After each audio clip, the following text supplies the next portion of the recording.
It's like someone had spread a shroud down over this airplane. Oh, now that's a peculiar way to talk, Adela. It's the same sort of feeling I had that day Stefan disappeared. Stefan Wilder? Yes. Adela. I was riding in my car that day. I'd been to a matinee with several of my friends. We'd had a glorious time. I was quite happy. So I drove out into the country with the top down on my car. The wind was blowing against the car, just as it's blowing against the plane now. And the sun was glistening on the bright metal of the car, just as it's glistening on the wing out there. Darling, please don't think of that now. Oh, it was a lovely day. Just like today. My heart was very light. I was happy. Thrillingly happy. Stefan and I were to be married within a week. Adela, please. And then, for no reason at all, I had that strange feeling. It just came out of nowhere and settled down around me like a huge cloth might cover the body of someone who had just died. Don't talk that way, darling. It was the strangest feeling I'd ever experienced. Weird. Terrible. It gave me the feeling that 100,000 evil spirits were racing at a maddening pace behind my car, trying to catch up with me, clutch me in their bony, fiendish hands. That was so long ago. 5 years. So long ago. It seems like yesterday. Then, when I speeded up the car, something began to pound in my ears. It's pounding there now, Michael. It's pounding there now. Adela, please. The faster I drove, the more that evil shroud hung over me. I gave the car more gas. More, and more, and more. And then... When they found you in the wreckage, they thought you were dead. I couldn't make the curve. The motor had reached full speed. I could think of but one single danger. The invisible danger that raced there behind me, striving to catch me in its hold. But there was no one. Nothing. Oh, but there seemed to be. And what was so strange, all of a sudden that bright day vanished. Just vanished.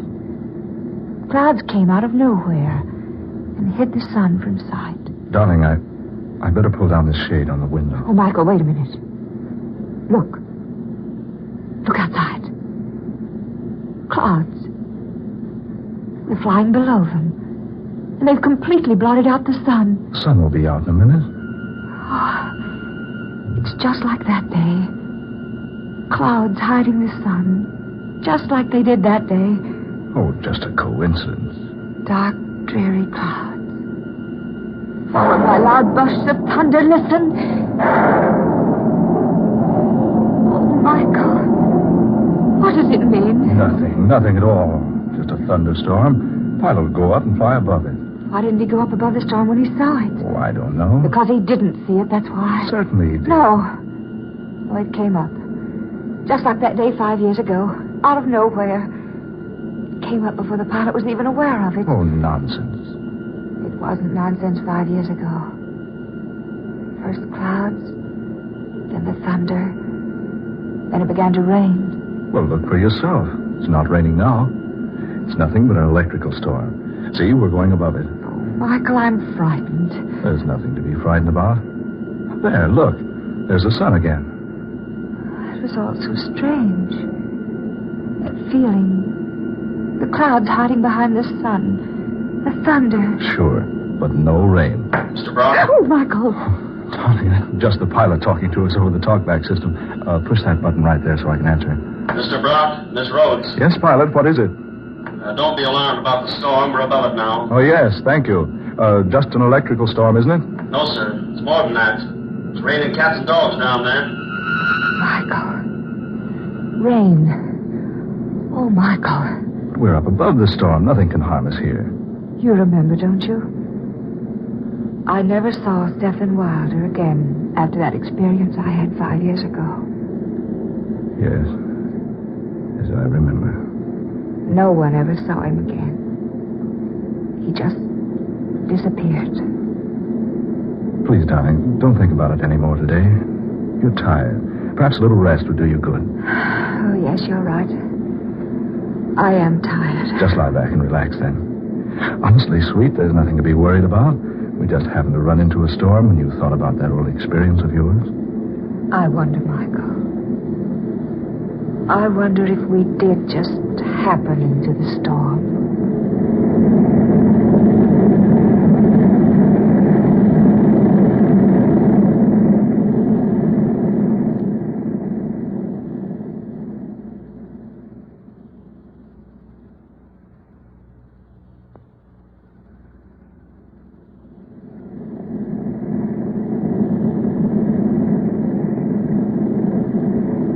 Michael, where are you, darling? Over here, dear. Did you have a good sleep? Oh, I did sleep after all.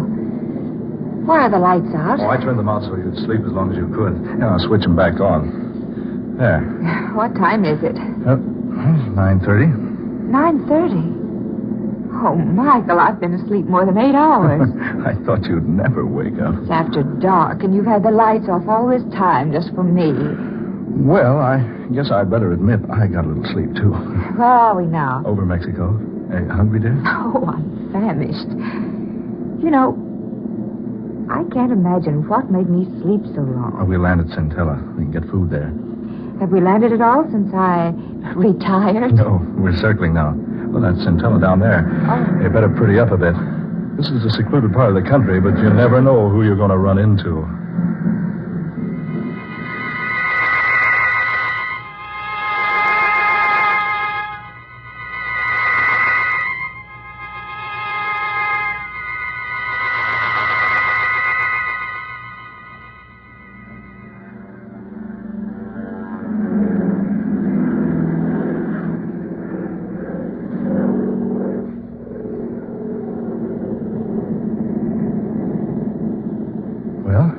Centella. How long before we're in Monterey? Oh, about an hour. Did you get good reservations? The best. Did you enjoy your dinner? Oh, immensely. That was a nice place. Certainly a rough landing field, though. Well, it's not actually a landing field. We had to land someplace to refuel before we got to Monterey, so I picked Centella. I enjoyed it. A quaint little place. It's a funny thing, Michael. Did you notice the plane? What do you mean, dear? It didn't look a bit like it had been in a rainstorm. I thought you'd forgotten all about that. Of course, it didn't look like it. We flew above the rain before it started. Oh, yes, that's right. Well, if you don't mind, I'm going to spend the next hour looking through my fashion magazines before we land at Monterey.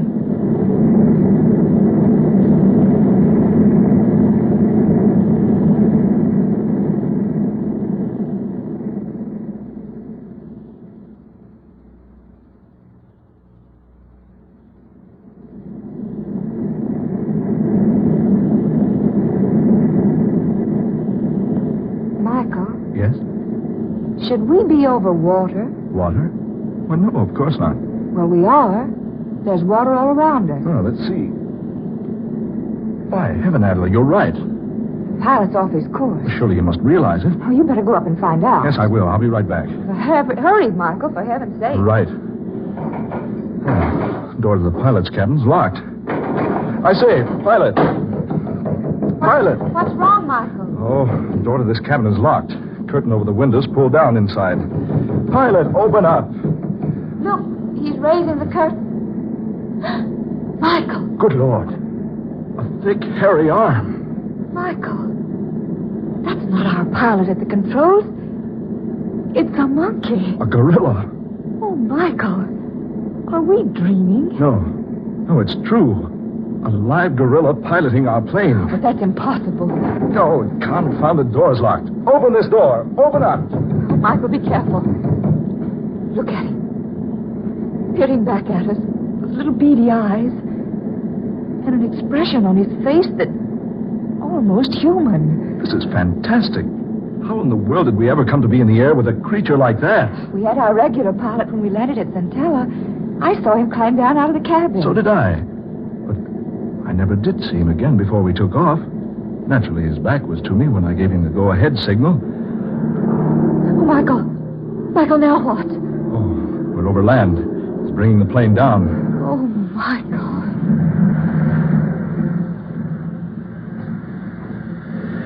We're on the ground. An absolutely perfect landing. He's unlocking the door now. Michael, what's he going to do? Just take it easy. Don't get excited. Whatever you do, don't run or make a fast movement. Don't let him know you're afraid of him. Just standing there, looking at us. Whatever you do, don't let him know you're afraid of him. You don't have to be afraid of me. Michael. That creature talked. Of course I talk. Oh, we're a couple of fools, Attila. Just our pilot playing a trick on us, dressed up in a monkey suit. There is no trickery.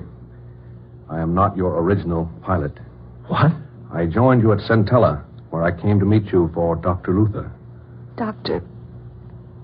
Luther? Yes. He's waiting for you. Come, follow me.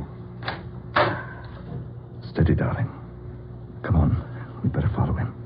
Here's the doctor now. Well, Stephen, I see you brought our visitors. Yes, doctor. Yes, just as I directed you. Welcome, Adela Rhodes, and welcome to your lovely, lovely voice. I say, look here. And welcome to you, Mr. Brock. I'm so sorry that you will be of no assistance to me. However, you may be interested in what I have planned. Now, listen, Dr. Luther. I want to know what this is all about. You will learn what it's all about, and without delay, I assure you. Come, Stephen. Don't be so inhospitable.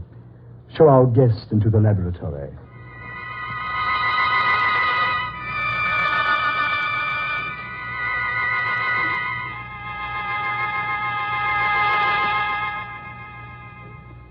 Sit down over there, my dear. Over here, Mr. Brock. Michael. Dr. Luther, I demand an explanation. Where are we? Why have you brought us here? You're too full of questions, Mr. Brock. I've already told you I'm about to show you why I brought you here. Here, high in these mountains, secretly, I've been working for 5 years, experimenting, testing, trying to accomplish what everyone would have said was utterly impossible had I told them about it. But I didn't tell anyone. Instead, I came here and built this laboratory. You see, it's fully equipped and modern in every detail. Now, look here, Dr. Luther. During those 5 years, I trained Stephen here. I believe you will agree my training has been very successful. You now see an almost full-grown gorilla, behaving like a human, acting like a human, even talking like a human. I've been very kind to you, haven't I, Stephen? Yes, Dr. Luther. Of course you have been kind. Yes, just so. Scientists back there in your world, my dear Miss Rhodes, will tell you it's impossible to completely train a gorilla. That is the second point in which I've proved them wrong. Stephen, sing for us. Yes, Doctor. Si può, signore, signori. Doesn't he have an excellent voice? Michael, did you hear that? Impossible. Sing again, Stephen. Oh, oh.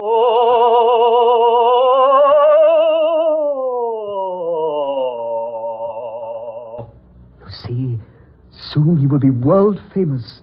I shall travel with him, take him to the 4 corners of the earth, and show people how well my gorilla sings. Oh, Michael, I can't believe it. That's Stephen Wilder's voice. It can't be. Ah, but it is. Yes. Now I remember. Now I know who you are, Dr. Luther. Stephen Wilder had an appointment with you that day he disappeared 5 years ago. I'd forgotten all about it, but I just now remembered. So that's what happened to Stephen Wilder. You kidnapped him and brought him here and... You... Precisely. I brought him here to do what others said could never be done. When I chloroformed him 5 years ago and brought him here, I thought I was ready. but my gorilla wasn't. So I had to wait. 3 months ago, I performed the operation. Operation? I removed the vocal cords from the man and grafted them into the gorilla. Oh. This is ridiculous. A thing like that can't be done. Oh, surely you don't deny the proof I've just given you, Mr. Brock. Stephen, sing.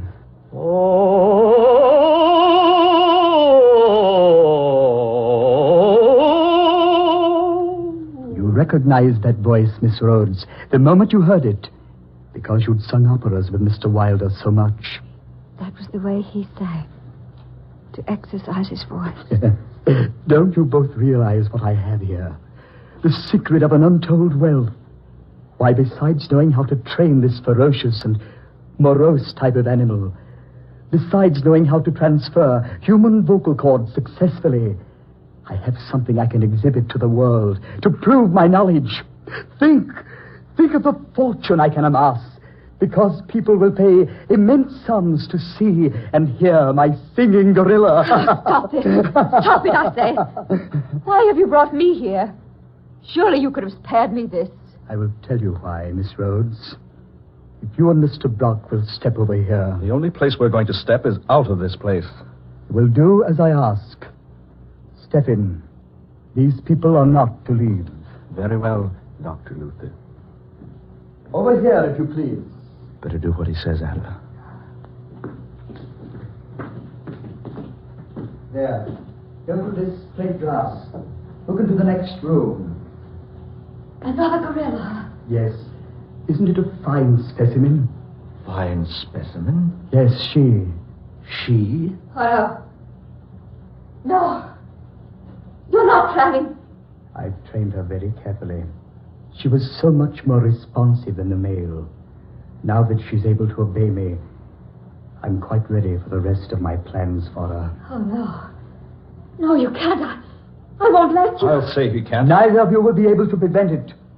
Soon I'll tour the world with the most amazing exhibition on earth.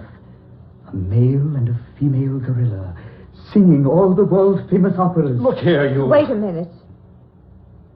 I just happened to think of something, Doctor. Yes? Do you remember the day Stephen Wilder had that appointment with you 5 years ago? Yes, certainly I remember. I'd been planning to obtain possession of him so I could bring him here.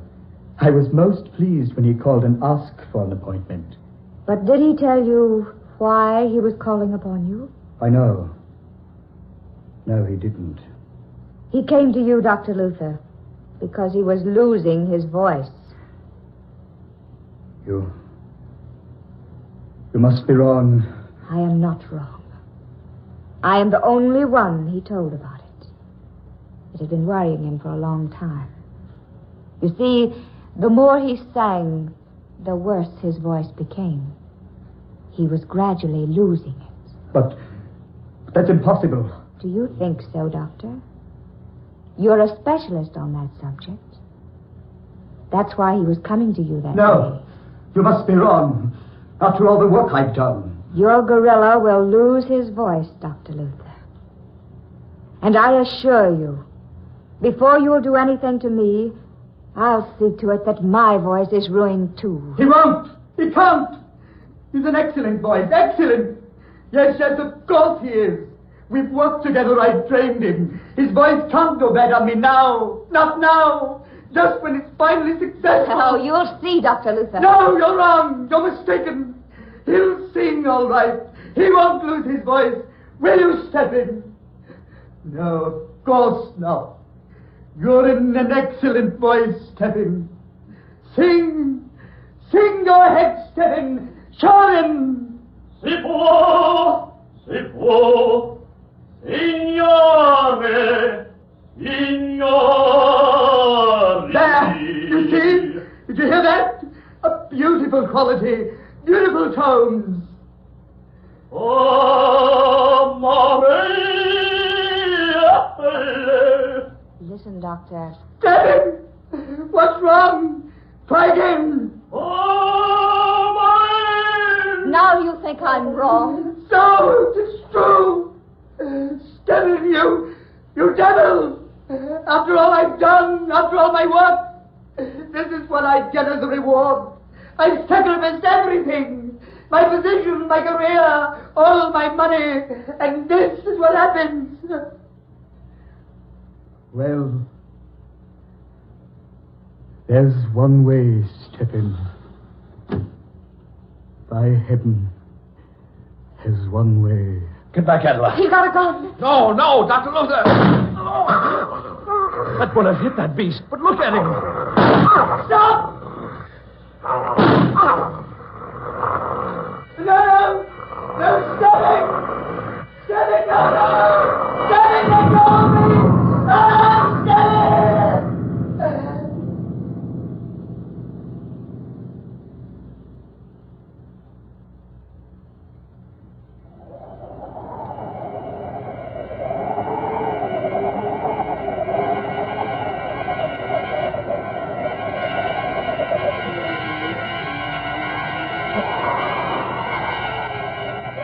Dark fantasy.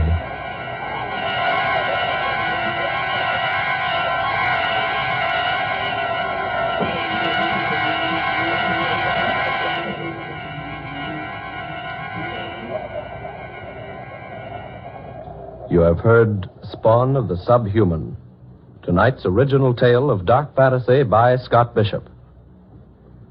Ben Morris was heard as Michael Brock, Eleanor Naylor Corrin was Adela Rhodes, Garland Moss played Dr. Luther, and Muir Height was the gorilla. Next Friday night at this same time, listen to the 16th in this series of dark fantasy dramas created by Scott Bishop, The Man with the Scarlet Satchel.